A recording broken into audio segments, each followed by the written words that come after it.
Our fourth presenter is Tyler Jones, and he'll be actually talking about chocolate, this bittersweet surprise. And Tyler is a business administration major, so please welcome Tyler to the stage.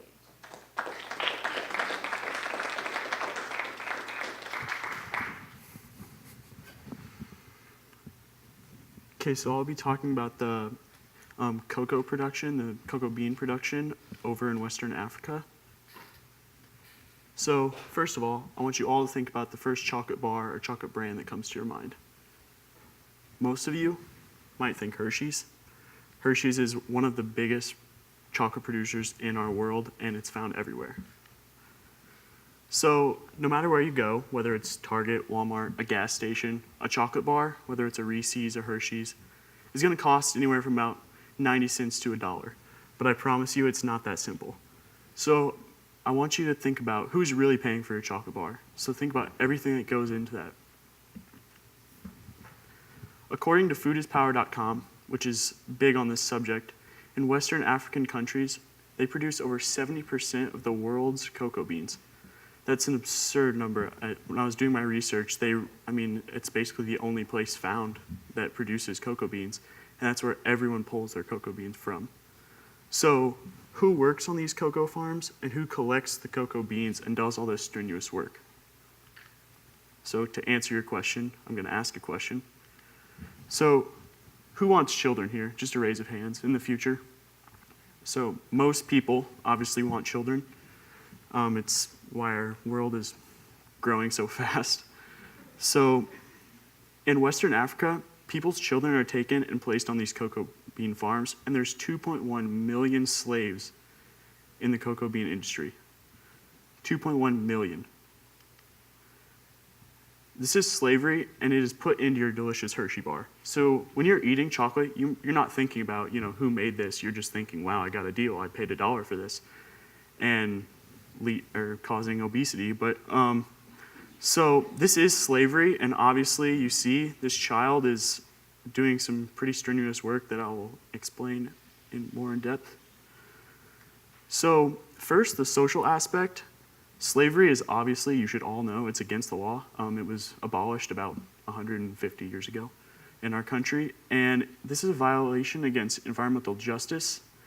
So, it's not a hard concept. You can't not pay for someone to work for you. And although slavery is mostly abolished in our world today, there is still, in other places like Western Africa, slavery is still relevant.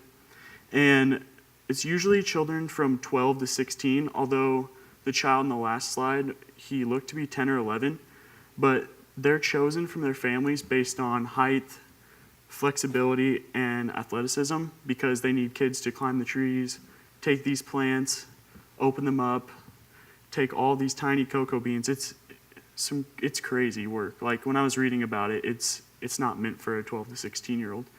And as I thought, it couldn't get any more ridiculous.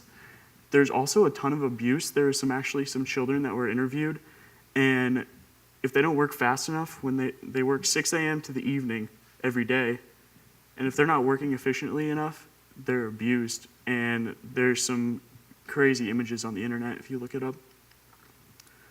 So economically, I want you to take this family, for example, and let's just take the boy in the green shirt. He looks, other than the dad, to probably be the man of the house, and he's a teenager. So let's say he's taken from the family. This is going to affect more than just him. Obviously, his life has changed a lot now that he's a slave, but a lot of these families, almost all their children work, and because they're all poor, poverty is everywhere, and they rely on every child to make money for them. And supposedly, over $10 million has been spent on abolishing slavery within the cocoa bean industry. But everywhere I looked, there was no solution or no answer to where this money is going. So it's in the news and things like that people are questioning this and bringing it up. But no one really knows where the money is going because this problem isn't really being solved. So environmentally, it's kind of a cycle. So at first, obviously, the best methods are not being used because they're using children that don't know how to do the work right. And training is needed to do this. It's a process, strenuous process. And when the training is not there and the methods are not used, soil erosion happens, which equals yield decrease. And over time, they can't use that land anymore. And it leads to deforestation. And it's just like more and more land is being taken up on these cocoa bean farms. So last but not least, I'm going to guilt you for a second. Halloween is on Monday, and the Hershey brand, so Reese's, Hershey's bar, Cookies and Cream bar, Kit Kat, you all eat those on Halloween. They bring in over $1 billion every year, and a good portion of that is on Halloween. And 72% of all candy during the time of Halloween is spent on chocolate, because everyone loves chocolate. And I'm guessing almost all of you will be eating one of those in the next week or so.